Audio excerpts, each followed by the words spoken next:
छत्रपति शिवाजीराजे भोसले 1627-1680 भारत के एक महान राजा एवं रणनीतिकार थे जिन्होंने 1674 में पश्चिम भारत में मराठा साम्राज्य की नींव रखी। इसके लिए उन्होंने मुगल साम्राज्य के शासक औरंगजेब से संघर्ष किया।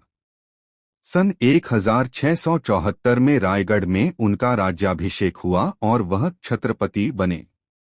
एक तत्वदर्शी संत मिला होता तो शिवाजीराजे मोक्ष का मार्ग चुनते। छत्रपति शिवाजी महाराज ने अपनी अनुशासित सेना एवं सुसंगठित प्रशासनिक इकाइयों की सहायता से एक योग्य एवं प्रगतिशील प्रशासन प्रदान किया। उन्होंने समर विद्या में अनेक नवाचार किए तथा छापामार युद्ध गोरिल्ला युद्धनीति ग्योरिल्ला वॉरफेयर की नई शैली शिवसूत्र विकसित की। गोरिल्ला युद्धनीति छापामार युद्धनीति के जनक मराठा ही थे। उन्होंने प्राचीन हिंदू राजनीतिक प्रथाओं तथा दरबारी शिष्टाचारों को पुनर्जीवित किया और मराठी एवं संस्कृत को राजकाज की भाषा बनाया। वे भारतीय स्वाधीनता संग्राम में नायक के रूप में स्मरण किए जाने लगे। बाल गंगाधर तिलक ने राष्ट्रीयता की भावना के विकास के लिए शिवाजीराजे जन्मोत्सव की शुरुआत की। मालोजीराजे भोसले 1552-1597 अहमदनगर सल्तनत के एक प्रभावशाली जनरल थे। पुणे चाकण और इंदापुर के देशमुख थे। मालोजीराजे के बेटे शहाजीराजे भी बीजापुर सुल्तान के दरबार में बहुत प्रभावशाली राजनेता थे। शहाजीराजे अपने पत्नी जिजाबाई से शिवाजी का जन्म हुआ। शिवाजी का जन्म 19 फरवरी 1630 को शिवनेरी दुर्ग में हुआ था। 2-3 उनके पिता शाहजीराजे भोंसले एक शक्तिशाली सामंत राजा एवं कुर्मी कुल में जन्मे थे। उनकी माता जिजाबाई जाधवराव कुल में उत्पन्न असाधारण प्रतिभाशाली महिला थी। शिवाजी के बड़े भाई का नाम संभाजीराजे था जो अधिकतर समय अपने पिता शहाजीराजे भोसले के साथ ही रहते थे। शहाजीराजे की दूसरी पत्नी तुकाबाई मोहिते थीं। उनसे एक पुत्र हुआ जिसका नाम व्यंकोजीराजे था। शिवाजी महाराज के चरित्र पर माता पिता का बहुत प्रभाव पड़ा। उनका बचपन उनकी माता के मार्गदर्शन में बीता। उन्होंने राजनीति एवं युद्ध की शिक्षा ली थी। वे उस युग के वातावरण और घटनाओं को भली प्रकार समझने लगे थे। उनके हृदय में स्वाधीनता की लौ प्रज्वलित हो गई थी। उन्होंने कुछ स्वामीभक्त साथियों का संगठन किया। शिवाजी की माता जीजाबाई बड़ी ही धार्मिक प्रवृत्ति की थी। उनका इनके जीवन पर अत्यधिक अच्छा प्रभाव पड़ा। शिवाजी का विवाह सन 14 मई 1640 में सईबाई निम्बाकर सई भोसले के साथ लाल महल पुणे में हुआ था। सई भोसले शिवाजी की पहली और प्रमुख पत्नी थीं। वह अपने पति के उत्तराधिकारी संभाजी की मां थीं। शिवाजी ने कुल 8 विवाह किए थे।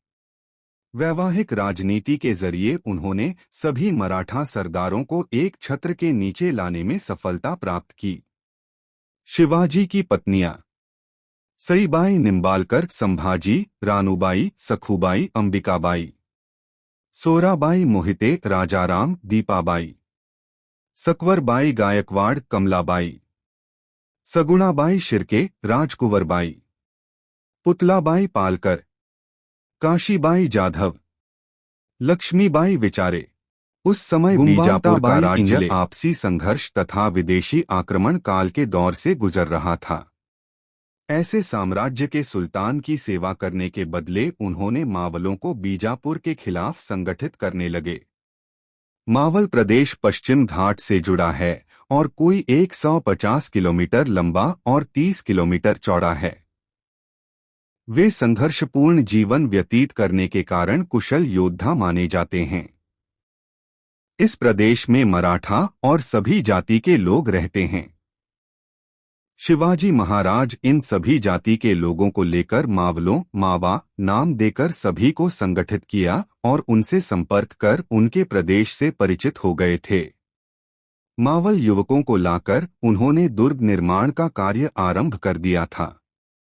मावलों का सहयोग शिवाजी महाराज के लिए बाद में उतना ही महत्वपूर्ण साबित हुआ जितना शेरशाह सूरी के लिए अफगानों का साथ। उस समय बीजापुर आपसी संघर्ष तथा मुगलों के आक्रमण से परेशान था।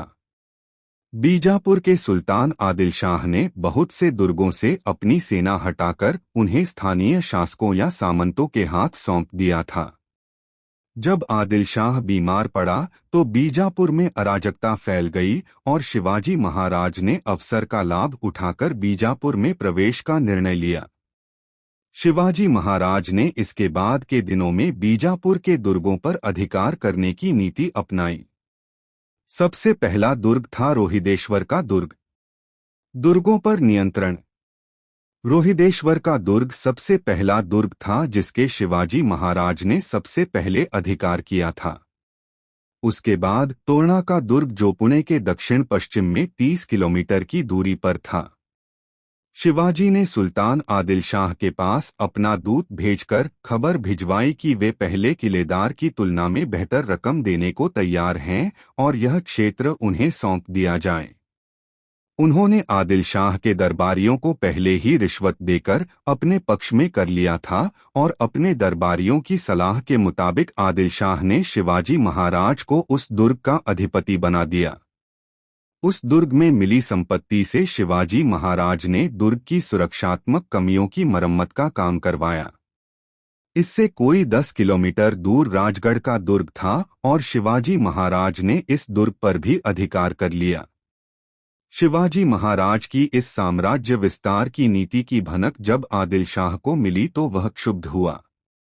उसने शाहजी राजे को अपने पुत्र को नियंत्रण में रखने को कहा। शिवाजी महाराज ने अपने पिता की परवाह किए बिना अपने पिता के क्षेत्र का प्रबंध अपने हाथों में ले लिया और नियमित लगान बंद कर दिया। राजगढ़ के बाद उन्होंने चाकन के दुर्ग पर अधिकार कर लिया और उसके बाद कोंडना के दुर्ग पर अधिकार किया। परेशान होकर सबसे काबिल मिर्जा राजा जयसिंह को भेजकर शिवाजी के 23 किलों पर कब्जा किया। उसने पुरंदर के किले को नष्ट कर दिया। शिवाजी को इस संधि की शर्तों को मानते हुए अपने पुत्र संभाजी को मिर्जा राजा जयसिंह को सौंपना पड़ा। बाद में शिवाजी महाराज के मावला तानाजी मालुसरे ने कोंढाणा दुर्ग पर कब्जा किया पर उस युद्ध में वह वीरगति को प्राप्त हुआ। उसकी याद में कोंडना पर अधिकार करने के बाद उसका नाम सिंहगढ़ रखा गया। शाहजी राजे को पुणे और सूपा की जागीरदारी दी गई थी और सूपा का दुर्ग उनके संबंधी बाजी मोहिते के हाथ में थी। शिवाजी महाराज ने रात के समय सूपा के दुर्ग पर आक्रमण करके दुर्ग पर अधिकार कर लिया और बाजी मोहिते को शाहजी राजे के पास कर्नाटक भेज दिया। उसकी सेना का कुछ भाग भी शिवाजी महाराज की सेवा में आ गया। इसी समय पुरंदर के किलेदार की मृत्यु हो गई और किले के उत्तराधिकार के लिए